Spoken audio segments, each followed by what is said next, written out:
Bakının dərdi var, Bakı xəstədir. Könül intizarda, göz yol istədir. Bakını çox sıxmışıq. Öhdəsindən gələ bilməyəcəyim məsuliyyətlə yükləmişik. Onu xəstələndirmişik. İndi də müalicəsini tapıb onu sağaltmalıyıq. Çünki bu virus artıq hamımızı xəstələndirməkdədir.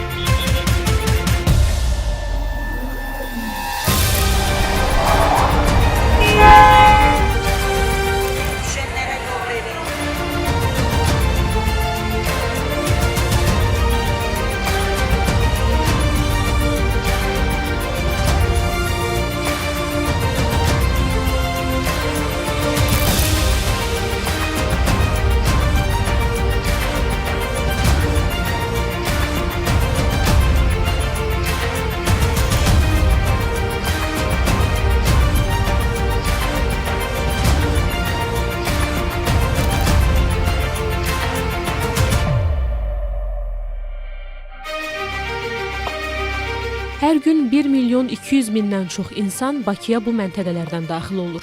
Bayıl, Sədərək və Sumqayıt. Bakının sakinləri çoxalır, binaları artır, amma sahəsi böyümür axı. Elə 2140 kvadrat kilometr olaraq qalır. İnsanların sayı artdıqca şəhərdə həm avtomobillə, həm addımlarla hərəkət etmək də getdikcə çətinləşir. İnsan ən xoşbəxt günlərində belə mənzil başına eyni əhval-ruhiyyə ilə gedib çata bilmir. Maaş aldığın gündə sevinərək evinə gedə bilmirsən, aldığın hədiyyə güllər belə sən ünvana çatanadək solur.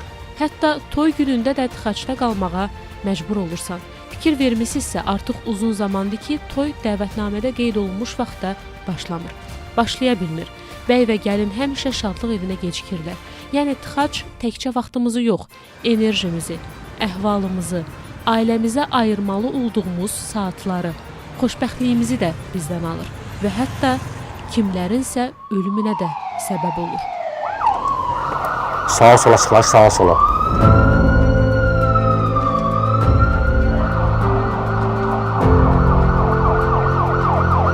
Mən 9 il fəaliyyət göstərirəm bu təcili yardım xidmətində. Yəni biz maksimum, misal üçün, çağırış verilən saatdan, dəqiqədən biz 5 dəqiqə, 10 dəqiqə biz ünvana çatırdıq biz. Amma bugünkü gündə nəqliyyat o qədər sıxılıqdır ki, yəni biz gəlib çağırışa vaxtına çata bilmirik. Bakı şəhərimizdə tıxaclar sayısı hesabsız çoxalıb. Birinci növbədə çağırış yerinə çatmaqda sürücünün üzərinə düşür məsuliyyət. İkinci halda da xəstəyə yardım göstərməkdə həkimin üzərinə düşür məsuliyyət. Yenə də bu avtobus zolaqları olmasa heç biz gəlib çağırış yerinə gəlib çıxa bilmərik. O sıx olan küçələrimizdə, prospektlərdə sağ olsun sürücülərimiz şərait yaradır təcili yardıma. Yolu yara-yara gedirik biz belə. Adətən də belə avtobus zolaqlarına daxil oluruq. Avtobus zolaqları bir də görürük, misal üçün tam olaraq yol tam məhdudlaşdırılır, hərəkət olunur.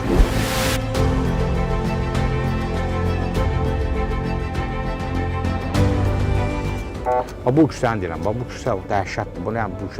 Bu bizim işimiz qabaqdadır, iş yerimiz. Bu zolaqlar olmasa, iki tərəfli dayanı var. Deyək ki, transport vaxtı deyil, camaat işdən çıxan vaxtı deyil. Adətən də olur, düzgün parklanma olmayanda sürücülər tərəfindən yolların bloklanması da adətən çox olur. Bir də görürsən, nəqliyyat vasitəsi gəlib düz saxlayır burada, biz oradan çıxış edə bilmirik. Bizim ambulanslar burada dayanır. Gəlirlər ambulansın yerlərində saxlayırlar. aidiyyəti olmayan adamlar. Və bizim idarəmiz Xətai rayon 2 saylı bölmədir. Biz buradan çağırışları götürüb, qəbul edib və çağırış yerinə getməyə görə burada nəqliyyat çoxluğundan həyətə girirlər. Hətta yolu bağlayırlar, tədil yardım çıxa bilmir, çağırışa gedib çıxa bilmir vaxtında.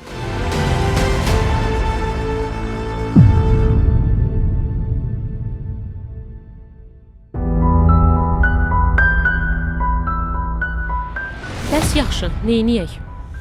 Bilirəm, bu sualı müxtəlif vaxtlarda həmkar dostlarım gündəmə gətirib cavab tapmağa çalışıblar. Bakıda tıxaclar daha da çoxalıb. Artıq bunu normal qəbul edirik. Tıxacın əlindən maşın sürmək mümkün deyil. Bir sözlə Bakı tıxanıb. Hələ bundan sonra da çalışacaqlar.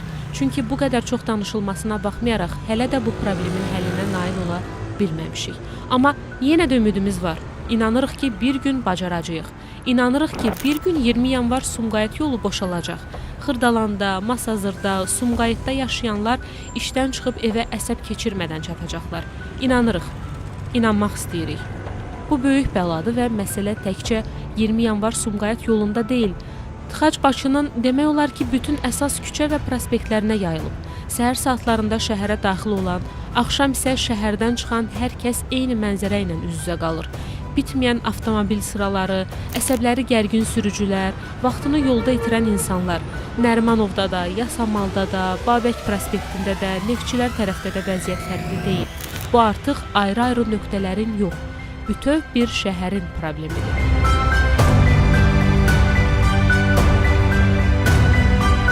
Səhər saatlarında təxminən 17-18 küçə və prospekt üzrə, axşam saatlarında isə 20-22 küçə və prospekt üzrə bu nəqliyyat sıxlığı müşahidə olunur və gündəlik olaraq hansı yollarda, yəni pik saatlarda hansı yollarda sıxlıq varsa, demək olar ki, həftə içi həmin yollarda o sıxlığı müşahidə edilir. Məsələn, indi səhər saatlarda, pik saatlarda biz götürəndə Qələbə dairəsi, hazırda Qələbə dairəsi Tbilisi prospekti istiqamətində nəqliyyat sıxlığı müşahidə edirik. Eyni zamanda da Mətbuat prospekti istiqamətində də avtomobillərin hərəkət sürətinin aşağı olduğunu görürük. Məsələn, Tbilisi prospektidir. Burada da Tbilisi prospekti bilirsiniz ki, şəhərə doğru və 20 yanvar metro stansiyası istiqamətində hərəkət intensivliyi olan yollardan biridir. Baxın, hazırda 20 yanvar metro stansiyası istiqamətində nəqliyyat sıxlığı qalmaqdadır. Həmçində əks istiqamətdə bu sıxlıq müşahidə olunur. Bir məsələni də qeyd edim ki, bizim hazırda danışdığımız sırf gündəlik pik saatlarda yaranan sıxlıqlarla bağlı. Amma elə hallar olur ki, paytaxt yollarında süni nəqliyyat sıxlığı da yaranır.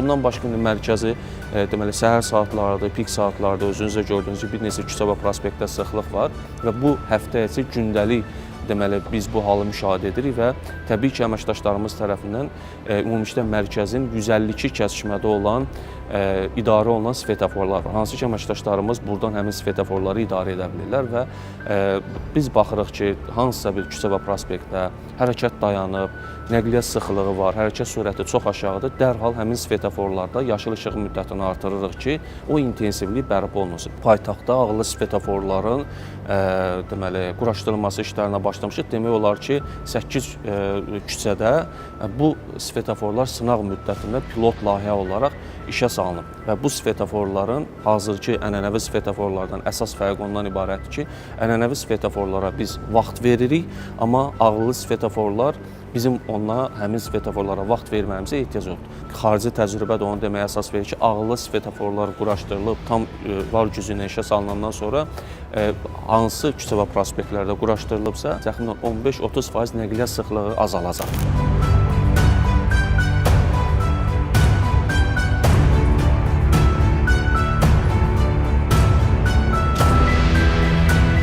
Yerin üstü də, altı da dolub.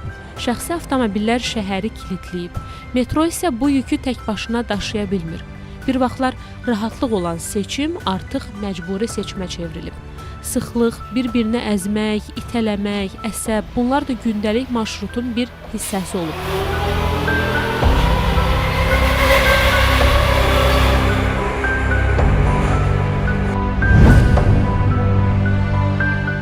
rəqəmlər təkcə statistika deyil. Bunlar saatlarla ayaq üstə qalan, əsəb keçirən insanlar, həyata keçməsi gecikən planlardır. Məsələn, 2025-ci ilin martın 7-sində metro gün ərzində 854.427 sərnişin daşıyıb. Sentyabrın 16-sında bu rəqəm 861.985-ə çatıb. Amma rekord başqa gündür. 2024-cü il 16 sentyabr. O gün metro 898.180 nəfəri daşımalı olub.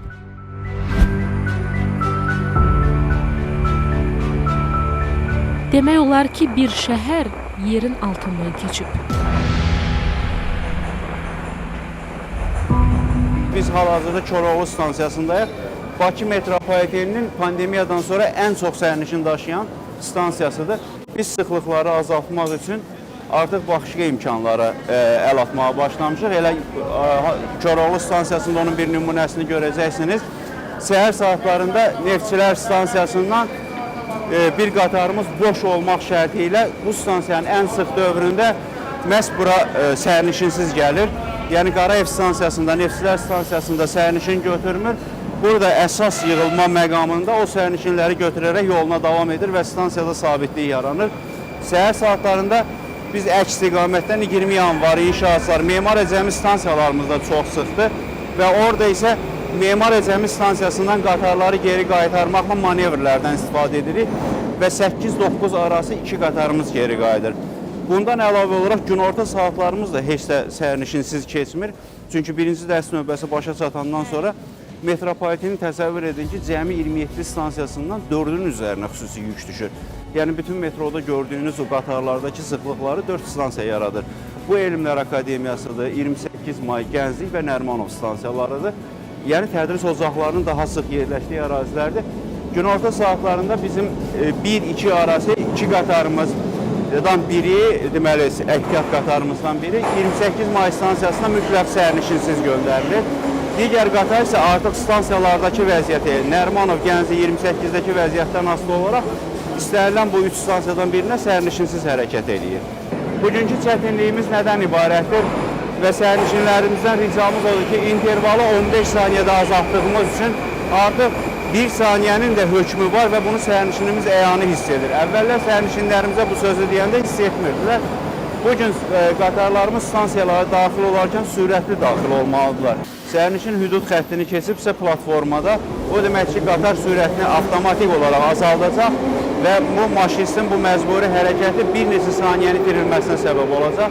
Və bundan əlavə olaraq qapıların tutulub saxlanması da baş verirsə, bu o deməkdir ki, qatar bir stansiyada 5 saniyə itirirsə, ondan arxadakı qatarlar artıq dayanmağa və gözləməyə və yaxud da sürətini azaltmağa məcburdurlar. Metropoliten stansiyasının hər bir yaşıl xəttin, qırmızı xəttin stansiyası 5 vaqon qəbul edə bilir. 5 vaqonluq qatarı qəbul edə bilir. Platformalarımız bilirsiniz, dünya təcrübəsində böyük şəhərlərdə gördüyünüzdən fərqli olan daha dardır, daha ensizdir. Bunun da öz negativ təsirləri var. Amma əsas dəyişikliklər bu ildən başlayaraq gələcəyə doğru olacaq. Çünki bu ilin yanvar ayında Cənab Prezidentin təsdiq etdiyi dövlət proqramına əsasən 2030-cu ilə qədər Bakı şəhəri və ətraf ərazilərdə nəqliyyat sisteminin yaxşılaşdırılmasına doğru böyük işlər aparılmalıdır. Bu sistemin tərkib hissəsində Bakı metropolitenində var. 2030-cu ilə qədər 10 yeni stansiya inşa olunmalıdır.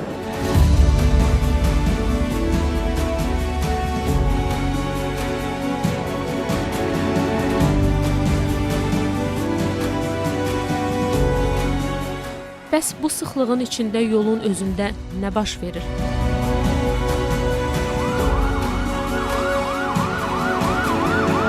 Hər gün minlərlə avtomobilin hərəkətini tənzimləmək, tıxacın böyüməməsi üçün operativ qərarlar vermək yol polisinin üzərinə düşür.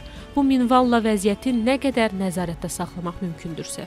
Biz hələ də əvvəl 20 dəqiqə getdiyimiz məsafəni 1 saat 40 dəqiqəyə gediriksə, deməli, mümkün deyil.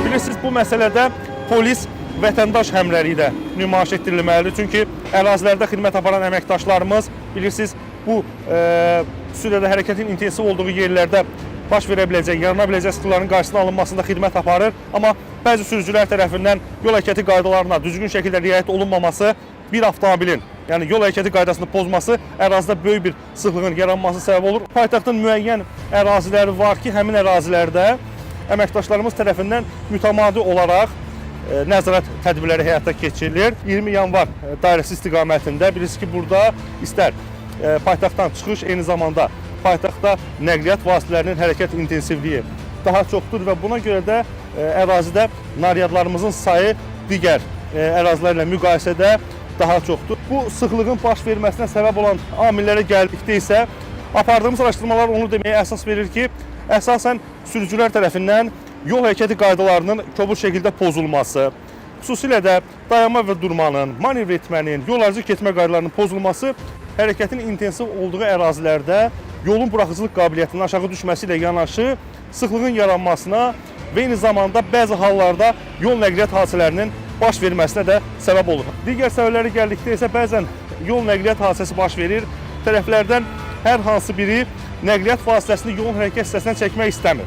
Əraziyə yol patrul xidməti əməkdaşlarının, eyni zamanda sığorta müfəttişlərinin gəlməsini gözləyir. Amma nəzərə almaq lazımdır ki, qanunvericiliyin tələblərinə əsasən, əgər siz digər hərəkət iştirakçılarına maneə yaradırsınızsa, mütləq şəkildə nəqliyyat vasitələri yolun hərəkət hissəsindən kənara çəkilməlidir. Reallıq budur ki, tıxac təkcə yol polisi ilə aradan qalxmır, qalxa bilmir. Çünki problem yalnız avtomobillərin sayı deyil, bəlkə də alternativlərin yetərsizliyidir. Şəxsi avtomobildən imtina etmək üçün insana real seçim lazımdır. Bu seçimi isə ictimai nəqliyyat verməlidir. Dünyanın bir çox inkişaf etmiş ölkələrindəki böyük şəhərlər, megapolislər kimi Bakı şəhərində də sıxlıqların olması normal haldır. Biz çalışırıq ki, bu sıxlıqların aradan qaldırılması istiqamətində müvafiq işlər görək. Müasir texnologiyaya əsaslanaraq hazırda Bakı şəhərinin rəqəmsal inkişaf əkizi hazırlanmışdır ki, bu əkiz də bizə şəhər nəqliyyatında yükün azaldılmasına dəstək olur. Necə ki, biz layihələri hazırladıqca hansı bir həssas nöqtələrimiz var, qaynar sıx nöqtələr ki var, nəqliyyat sıxlığı yaranan ərazilər. Bu ərazilərdə nəqliyyatın hərəkətinin təhlili ilə bağlı müvafiq işlər görülür və layihələndirmə işləri aparılır. Həmin həllərin yoxlanılması üçün rəqəmsal əkiz və digər simulyasiya proqramlarından istifadə olunur. Nəticəni bizə göstərir ki, həll variantımız, yəni təhlillərin aparıldığı, layihənin hazırlandığı variantlar bizə hansı üstünlükləri verir. Həmin ərazidə sıxlıqlar hansı formada dəyişir. Hazırda işlərin getdiyi bəzi ərazilərimiz də var və layihələrin bitdiyi ərazilər də var. Koroğlu Rəhimov küçəsini göstərə bilərik, layihələrin bitdiyi əraziləri. Babək prospekti ilə Mikayıl Əliyev küçəsinin kəsməsini göstərə bilərik, hansı ki maşın bazarı adlanan ərazi və digər belə layihələr ki var, bunlar artıq bitiblər və nəticələri müsbətdir. Qeyd edək ki, Bakı şəhərində artıq 30 küçədən çox və 112 kilometrdən artıq avtobus zolağı təşkil edilmişdir. Düzdür, bəzi ərazilərimizdə əlaqələndirmələr zəifdir və bu yol infrastrukturuna əlaqədardır. Necə ki, biz bugün əslində avtobuslarımızın sayı kifayət edəcək qədərdir, sadəcə bu artırılır. Bəli, lazımdır. Yeni avtobuslar olmalıdır. Şəhərdə avtobuslar daha intensiv olmalıdır ki, sərnişinlərimiz yolda qalmasınlar. Biz çalışırıq ki, avtobusların hansı ki sıxlıqda qalan hissədə avtobusları o sıxlıqdan xilas edək ki, sərnişinlərimiz daha rahat vaxtında mənzil başına çata bilsinlər. Dünyada ən inkişaf eləmiş ictimai nəqliyyat sisteminə malik şəhərlər sırasında ilk üçlükdə Çinin şəhərləri Hong Kong, Şanxay və Pekin yer alır. Bu fakt Çinin bugün şəhər daxili nəqliyyat sahəsində aparıcı ölkələrdən biri olduğunu göstərir. Çində nəqliyyat infrastrukturunun sürətli inkişafı ötən əsrin ortalarından başlayıb. Xüsusilə Pekin və Şanxay kimi çox milyonlu şəhərlərdə avtobus, trolleybus, metro, taksi və velosipedlər vahid və işlək nəqliyyat sistemi formalaşdırıb. Bu sistem gündə milyonlarla insanın rahat və vaxtında hərəkətini təmin eləyir. İndi isə əsas sual ortaya çıxır. Çin bu uğura necə nail olub? Çinin avtomobil yolları şəbəkəsinin ən üstün cəhətləri yolların enli və iki hissədən, yəni əsas və köməkçi yollardan ibarət olmasıdır. Bundan başqa nəqliyyatın və piyadaların hərəkətinin intensivliyini təmin etmək üçün iri şəhərlərdə dairəvi yollar, 2 mərtəbəli yollar, körpü və tunellər, yerüstü və yeraltı piyada keçidləri var. Şəhərdaxili yollarda həm yerüstü, həm də yeraltı keçidlərin sayı olduqca çoxdur. Bu, tıxacların qarşısını almaq üçün ən yaxşı vasitələrdən biridir. Təbii ki, piyadaların təhlükəsizliyi də öz yerində. Əvvəllər Çində piyadaların qadağan olunan yerlərdən yolu keçməsinin qarşısını almaq üçün metal ara kəsmələrdən geniş istifadə olunurdusa, aparılmış maarifləndirmə işləri sayəsində son illər bu cür ara kəsmələrin sayı azalıb. Görünür piyadalar da öz məsuliyyətini daha çox anlamağa və ən əsası isə təhlükəsizliyinə daha çox diqqət yetirməyə başlayıb. Çində şəhər daxili nəqliyyatda ən çox payı olan sektorlardan biri təbii ki metrodur. Çin metro xəttlərinin ümumi uzunluğuna görə dünya lideridir. Bu rəqəm təxminən 10.000 kilometrdir. Dünyada gündəlik ən çox sərnişin daşıyan metro şəbəkəsi də məhz Pekindədir. Hər gün orta hesabla 10 milyon sərnişin ondan istifadə edir. Düzdür, bu rəqəmin böyük olmasında əhalinin sayının da çoxluğu böyük rol oynayır. Amma nəzərə alsaq ki, dünyada əhalinin sayı Pekindən daha çox olan şəhərlər var ki, onlar həm metro şəbəkəsinin genişliyinə, həm də daşınan sərnişinlərinin sayına görə xeyli geri qalır. Çində metronun fərqləndirən cəhətlər arasında stansiyaların nisbətən yaxın məsafədə yerləşməsi dayanır. Yaşayış və işgüzar zonalarda stansiyalar arasında məsafələr xeyli yaxındır. Pekin metrosunda qatarlar arasında interval günün pik saatlarında 1 dəqiqə 43 saniyəyə qədər enir. Hazırda 524 stansiyası var. Velosipedlər Çində ən populyar nəqliyyat növlərindəndir.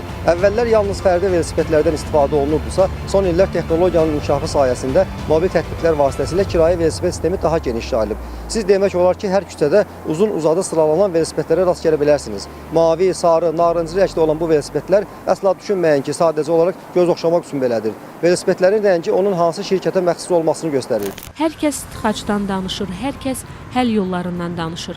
Planlardan, layihələrdən, perspektivlərdən, amma reallıq dəyişmir. Yusif Səfərov küçəsində tıxac bitmir. Dərnəgül prospektində hər axşam eyni mənzərədir. Badamdar yolunda hərəkət saatlarla dayanır.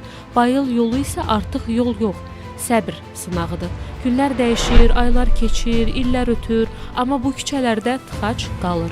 Deməli, problem təkcə avtobus sayında deyil, təkcə marşrutda, qrafikdə ya da zolaqda deyil. Deməli, problem daha dərindir. Ona görə də bu sual daim açıq qalır. Niyə bu tıxaclar bitmir?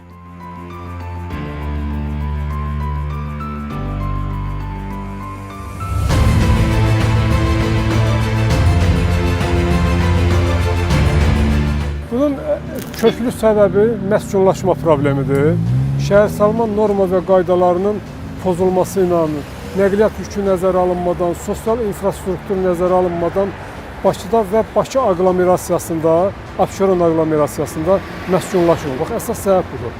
Məsələn, diqqət yetirsəniz görərsiniz ki, şəhərin ətrafında qəsəbələr, kəndlər, 25 il bundan qabaq bəlli bir hüdudları var idi. Məsələn, Məşdağanın, Masazır kəndinin və Novxanın. Amma indi bu dəqiqə, son 20 ildə o qədər məskunlaşma baş verib ki, Abşeron yarımadasının demək olar ki, hər yeri tikilib.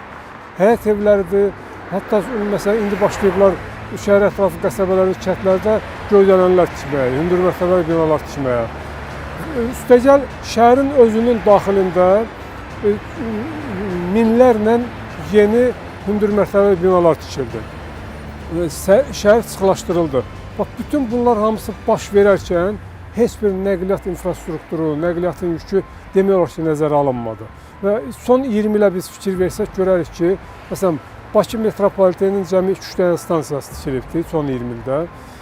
Üstəgəl də avtobusların sayında da biraz ola bilsin artım var, çox cüzi bir artım var. Tramvay ləğv olundu, sonra şəhər ətrafı qatarlar son 5-6 ildir ki, tədricən dövrəyə buraxılmağa başlayıbdır. Bütün bunların fonunda o boyda sıx məskunlaşma təbii ki, bu mənzərəni gətirib çıxarmaq idi. 2000-ci illərdən başlayaraq Azərbaycanda bir avtomobilləşmə bumu yaşanmağa başladı. İnsanların gəlirləri artdı, xarici ölkələrdən avtomobil gətirmək asanlaşdı və ucuz avtomobil əldə etmək mümkün oldu. Nəticədə Azərbaycanda avtomobil sayı, tutaq ki, 25 il bundan qabaq müqayisə eləsək, görərik ki, hardasa bir 4 dəfə və hətta 4 dəfədən çox artıqdır. Dövlət müstəqilliyimizi bərpa eləyəndə cəmi Azərbaycanda 300 mindən biraz artıq avtomobil var idi. Amma indi bugün təkcə bir gün ərzində Bakı şəhərinə daxil olan və Bakı şəhərinə çıxan nəqliyyat vasitələrinin sayı 300 mindir. Hələ şəhərin içərisindəkini demirik, digər rayonlarımızı demirik. Bax, bütün bunlar hansı bu məskunlaşmadakı problemlərdən qaynaqlandı ki, şəhər ətrafları inkişaf eləyəndə heç bir sosial infrastruktur, tələbat, əhalinin nəqliyyat ehtiyacları nəzərə alınmadı. Avtomobillər artır, çünki onu idarə edənlər artır. Nəqliyyatın sayının artması şəhərin böyüdüyünün, daha doğrusu şəhərlilərin necə artmasının nəticəsidir. Bakı böyüyür, amma plan üzrə yox, ehtiyac üzrə. Yeni binalar, yeni yaşayış massivləri salınır, amma yol eyni qalır. Uzaqbaşı istiqaməti dəyişdirilir. Genişliyi başqa yoldan alınıb bu biri yola calanır. Amma ərazi heç vaxt artmır. Bölgələr boşalır, Bakı daşır. İş Bakıda, təhsil Bakıda, tibb Bakıda, ümid Bakıda cəmlənib. Lənkəranda yaşayıb ali təhsil müəssisəsinə imtahan verən və yüksək nəticə göstərən tələbə Lənkəran şəhər Dövlət Universitetini yox, Bakı Dövlət Universitetini seçir. Ağcabədidə doğulub böyüyən şəxs öz ana yurdunda iş tapa bilmir, Bakıda tapıb işləyir. Hamilə qadın övladını gəlib Bakıda dünyaya gətirir. Bölgələrdə həyat yavaş-yavaş azalır. Bakı isə bu yükü daşımaq məcburiyyətində qalır. Bakı şəhərində faktiki olaraq gün ərzində demək olar ki, çox ciddi hərəkət məhdudiyyəti var. Bu əvvəllər əgər günün pik saatlarında olursa, baş verirdisə, indi artıq günün istənilən vaxtında biz bununla rastlaşırıq. Bunu deməyə əsas verir ki, Bakı şəhərində mövcud nəqliyyat infrastrukturu faktiki olaraq nəqliyyat vasitələrinin sayına adekvat deyil. Burada şəhərsalmadan meydana gələn, şəhərsalma problemlərindən meydana çıxan müəyyən problemlər var. Məsələn, deyək ki, sosial obyektlərin, məktəblərin, uşaq bağçalarının daha çox şəhər mərkəzində yerləşməsi və bütövlükdə mövcud, belə deyək də, yeni mədəniyyətin tədricən mərkəzdə təhsilə yönəlməsi ilə bağlıdır. Bilirsiniz ki, hal-hazırda Bakı şəhərinin baş planına uyğun olaraq konkret nəqliyyat infrastrukturunun, digər belə deyək də, infrastruktur layihələrinin icrası ilə bağlı konkret dövlət proqramına müəyyən layihələr salınıbdır və bunun icrası istiqamətində işlər gedir. Mən hesab edirəm ki, bu işlər də daha çox məhz şəhər mərkəzini əhatə edir. Burada artıq kənara doğru paylanma o qədər də qənaətbəxş deyil, qənaətbəxş hesab oluna bilməz. Məsələn, Bakı şəhərində artıq illərdir ki, dairəvi hərəkətin təşkili üzrə işlər görülür, infrastruktur layihələri icra olunur. Bu layihələr icra olunduqca vəziyyət yaxşılaşmaqdansa daha da ağırlaşmaya doğru gedir. Niyə? Çünki layihələrin icra olunma periodu ilə, dövrü ilə faktiki olaraq ölkəyə nəqliyyat idxalının dövrü arasında tərs mütənasiblik var. Bakının mərkəz hissəsi çox, belə deyək də, lazımsız formada, əhəmiyyətsiz formada şəhərsalma prinsip və normalarına zidd qaydada artıq dərəcədə yüklənib. Məsələn, paytaxtın mərkəzi hissələrində bugün yol infrastrukturuna baxaq. Orada yolları genişləndirmək üçün faktiki olaraq imkanlar məhduddur.